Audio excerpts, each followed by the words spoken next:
Welcome to Subha's world. இன்னைக்கு வீடியோல நம்ம பைகார்னிவேட் யூட்டரஸ் பத்தி பார்க்க போறோம்.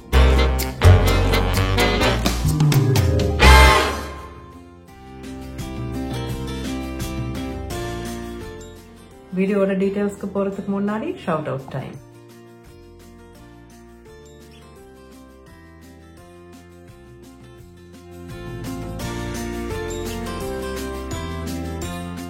முக்கியமான டிஸ்க்ளைமர், நான் டாக்டர் கிடையாது, நான் ஹெல்த் கேர் ப்ரொஃபஷனல் கிடையாது. இந்த வீடியோல நான் பிரசன்ட் பண்ற எல்லா விஷயமும் நான் என்னோட பிரெக்னன்சி டைம்ல அண்ட் இப்போ வியூவர்ஸோட ரிக்வெஸ்ட்னால படிச்சு தெரிஞ்சுக்கிட்ட விஷயங்கள்.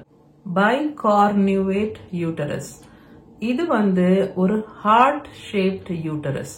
நம்மளோட யூட்டரஸ் ஆர் கர்ப்பப்பை பொதுவா ஒரு பேர் ஷேப்ல இருக்கும் அப்படின்றாங்க. பேரிக்கா இருக்கு இல்லையா, அந்த ஷேப்ல. அது பேரிக்கானா என்னன்னு தெரியாதவங்களுக்கு சொல்லணும்னா ஒரு சின்ன பலூன் ஷேப்ல இருக்கும் அப்படின்னு வச்சுக்கோங்க. அந்த மாதிரி இருக்கிறது தான் நம்மளோட நார்மல் யூட்டரஸோட ஷேப். பட் இந்த பைகார்னிவேட் யூட்டரஸ்னு பார்க்கும்போது ஒரு இன்வெர்டட் பேர், அதாவது தலைகீழா வச்சிருக்கிற ஒரு பேரிக்கா மாதிரி ஷேப்ல இல்லாம அது ஒரு ஹார்ட் ஷேப்ல இருக்கும். சிம்பிளா புரியுற மாதிரி சொல்லணும்னா நீங்க ஒரு பலூன் இமேஜின் பண்ணிக்கோங்க. அந்த மாதிரி ஒரு ரெகுலர் பலூன் மாதிரி இல்லாம ஒரு ஹார்ட் ஷேப்டு பலூன் எப்படி இருக்கும், அந்த மாதிரி இருக்கிறது தான் பைகார்னிவேட் யூட்டரஸ். அந்த மாதிரி ஒரு ஹார்ட் ஷேப்டு டாப் ஏன் அதுக்கு வருது அப்படின்னு சொல்லி பாத்தீங்கன்னா, அது அந்த குழந்தையா அவங்க அவங்க அம்மா வயித்துல இருக்கும்போது உள் உறுப்புகள்லாம் ஃபார்ம் ஆகுது இல்ல வயித்துல இருக்க குழந்தைக்கு. அந்த மாதிரி டைம்ல கர்ப்பப்பை ஃபார்ம் ஆகும் போது ரெண்டு டக்ட்ஸ் சேர்ந்து அந்த கர்ப்பப்பைங்கிறது ஃபார்ம் ஆகுது. அந்த ரெண்டு டக்ட்ஸ் முலேரியன் டக்ட்ஸ் அப்படின்னு சொல்றாங்க. சோ ரெண்டு டக்ட் சேர்ந்து அதுக்கப்புறம் அது ரெண்டும் ஒன்னா கூடி அப்படியே ஃபியூஸ் ஆகி அதுக்கு நடுவுல இருக்கக்கூடிய அந்த செவுரு காணாம போய் இப்படி உங்களுக்கு ஒரு கர்ப்பப்பை அப்படிங்கிறது ஒரு ஸ்பேஸா இருக்குது. இது நார்மலா நடக்கிறது. ஆனா இந்த பைகார்னிவேட் யூட்டரஸ்ல அந்த ரெண்டு முலேரியன் டக்ட்ஸ் சேர்ந்து கொஞ்சம் கொஞ்சமா அந்த நடுவுல இருக்க சுவர் டிசால்வ் ஆகுற ப்ராசஸ்ல பாதியில அது நின்னுடுது. சோ அதனாலதான் உங்களுக்கு கொஞ்சம் அந்த செவுரு இருக்க மாதிரி நடுவுல இருக்கு அண்ட் மேல இருந்து பார்க்கும்போது ஒரு ஹார்ட் ஷேப்ல இருக்கிற மாதிரி இருக்கு கர்ப்பப்பை. இதுலயே அந்த சேர்ந்து அந்த டெவலப் ஆகுற டைம்ல எந்த அளவுக்கு நடுவுல செவுரு இருக்கு அந்த கர்ப்பப்பைக்கு நடுவுல அண்ட் எந்த அளவுக்கு அது ஓபன் ஆயிருக்கு அண்ட் எந்த அளவுக்கு நார்மலுக்கு கிட்ட இருக்கு அதெல்லாம் பொறுத்து அதுலயே டிஃப்ரெண்ட் டைப்ஸ் இருக்கு அண்ட் அதுக்கு வேற வேற பேர் இருக்கு. இத சில சமயம் டபுள் யூட்டரஸ் மாதிரி சொல்றாங்க. சோ உங்களுக்கு இந்த பைகார்னிவேட் யூட்டரஸ்னு பார்க்கும்போது ரெண்டு வகை இருக்கு. ஒன்னு பார்ஷியல். பார்ஷியல்ல உங்களுக்கு அந்த ரெண்டு டக்ட்ஸ் சேர்ந்து ஆல்மோஸ்ட் நார்மல் யூட்டரஸ் மாதிரி லைட்டா மேல கொஞ்சம் இப்படி அந்த ஒரு ஷேப் இருக்கிற மாதிரி இருக்கிறது பார்ஷியல் ஆர் ஸ்லைட் இண்டென்டேஷன் அப்படிங்கிறாங்க. ரெண்டாவது கம்ப்ளீட். அதுல இப்படி சேர்ந்து அது அந்த இன்னமும் விரியாம ஓபன் ஆகாம இருக்கும்போது நடுவுல கிட்டத்தட்ட அந்த சுவர் அப்படியே இருக்கு இல்ல கிட்டத்தட்ட முக்கால்வாசி அளவுக்கு இப்படி நடுவுல அந்த செவுரு இருக்கும்போது அப்போ அது கம்ப்ளீட் அப்படின்னு சொல்றாங்க. இல்ல சிவியர் இண்டென்டேஷன் அப்படின்னு சொல்றாங்க. இது ரொம்ப ரேரான ஒரு விஷயம். அதாவது 5% தான் இதோட அக்கரன்ஸ் சான்சஸ். சோ 100 லேடிஸ்ல 5 பேருக்கு இந்த மாதிரி இருக்கிறதுக்கான வாய்ப்பு இருக்கு. இது கான்ஜெனிட்டல். கான்ஜெனிட்டல் அப்படின்ற டேர்ம் அப்படின்ற வார்த்தைக்கு என்ன அர்த்தம் அப்படின்னா பிறக்கிறதுக்கு முன்னாடியில இருந்தே. சோ இது அவங்களுக்கு குழந்தையா வயிற்றுக்குள்ள இருக்காங்கல்ல, அவங்க அம்மாவோட வயிற்றுக்குள்ள அப்பையில இருந்தே இந்த டிஃபெக்ட் அவங்களுக்கு இருக்கு. பட் இதுக்கு எந்த சிம்டம்ஸும் இல்லாததால இத கண்டுபிடிக்கிறதுக்கான வாய்ப்பு இல்லாம போயிடுது. இது ஹெரிடிட்டரியா, அதாவது இது ஃபேமிலியா வழி வழியா வர்ற ஒரு ப்ராப்ளமா, ஃபேமிலி ஹிஸ்டரியில இருக்கிறதால நம்மளுக்கு வரக்கிறதுக்கு வாய்ப்பு இருக்கா அப்படின்னா அப்படி கிடையாது. இது ஹெரிடிட்டரி கிடையாது. சோ உங்களுக்கு பைகார்னியேட் யூட்ரஸ் இருக்குன்னா அது வந்து உங்க அம்மாவுக்கு அப்படி இருந்தது, இல்ல உங்க பாட்டிக்கு அப்படி இருந்தது அதனாலதான் அப்படின்னு கிடையாது. இது யாருக்கு வேணா நடக்கலாம். பைகார்னியேட் யூட்ரஸ் உங்களுக்கு இருக்கு அப்படிங்கறதே வந்து மோஸ்ட் ஆஃப் த டைம் எப்போ கண்டுபிடிக்கப்படுதுன்னா, நீங்க வந்து குழந்தைக்கு ட்ரை பண்ணும்போது உங்களுக்கு வந்து ரிப்பீட்டடா மிஸ்கேரேஜஸ் ஆகுது, இல்லனா டிலே ஆகுது, இல்ல நீங்க பிரெக்னெண்டா இருக்கீங்க அதுக்கப்புறம் போய் அல்ட்ராசவுண்ட் பண்றீங்க, அந்த மாதிரி சிச்சுவேஷன்ல தான் வந்து உங்களுக்கு பைகார்னியேட் யூட்ரஸ் இருக்கு அப்படின்னே கண்டுபிடிக்கிறாங்க.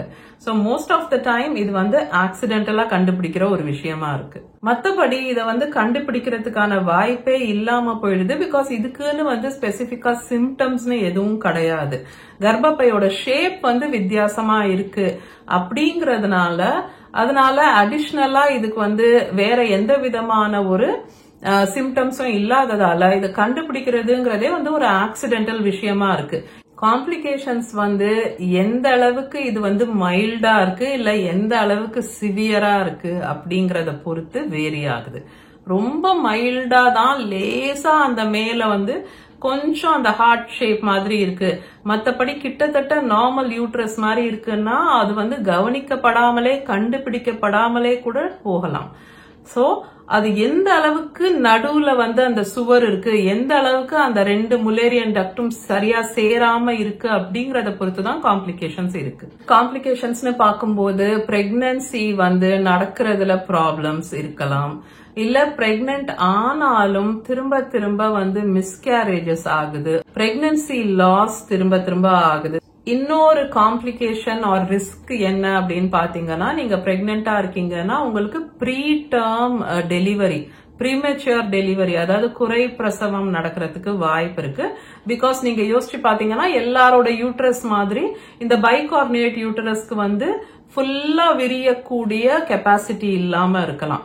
சோ அதனால ஒரு சர்டன் டைம்க்கு வரும்போது டியூ டேட்க்கு முன்னாடியே சில மாதங்கள் முன்னாடியே குறை பிரசவம் ஆர் ப்ரீமெச்சூர் டெலிவரிக்கான சான்சஸ் இருக்கு. அதே மாதிரி பேபியோட பொசிஷன் வரும்போது எந்த அளவுக்கு அந்த நடுவுல அந்த கர்ப்பப்பைக்கு நடுவுல அந்த சுவர் எந்த அளவுக்கு இருக்குங்கிறத பொறுத்து, உங்களோட யூட்ரஸோட ஷேப் எந்த அளவுக்கு வித்தியாசப்பட்டு இருக்குங்கிறத பொறுத்து குழந்தையோட பொசிஷன் வந்து சில சமயம் கரெக்டா இல்லாம போகலாம். சோ யூசுவல் பொசிஷன்ஸ்ல குழந்தை இல்லாம சைட் லைன் பொசிஷன் ஆர் ஏதாவது வித்தியாசமான பொசிஷன்ல இருக்கலாம்.